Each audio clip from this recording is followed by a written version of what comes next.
नमस्कार बंधुगण एबे एक बहुत बड़ खबर आसवाक जाऊँगी उड़ीसा रे जे उड़ीसार प्रसिद्ध सिंगर ह्यूमान सागर को परलोक हो जाए सी आउ आम गहणरे ना से आमको छाड़ी ऊपर को चली जाइछंती आउ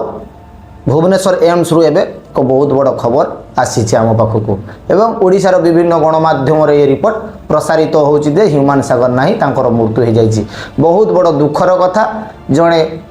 बहुत बड़ लोकप्रिय गायक थिले ओडिशार तांको गीत समस्त को भल लगुला किंतु मु एबे न्यूज रे सुनिकी मु मध्य बहुत मर्माहत एवं तार जो गीतटा मु प्रथम थर शुणी ए मन मो मन से गीतटी मो मन को बहुत छुईला एवं बहुत भल लगी आज एते संख्यार गीत गाई से आमको छाड़ी चलीगले यार कारण हूँ अत्याधिक मद्यपान से सब बेले निशार थिले एवं जो कि तांको पारिवारिक कलह सृष्टि होता एवं तांको स्त्री पिला छुआ ताको छाड़ी पड़े जाइए मझे मीडिया रे सब खबर आसीथिला हो तांकर आत्मार सद्गति हो जगन्नाथ को पाखरे मोर एतिकी प्रार्थना।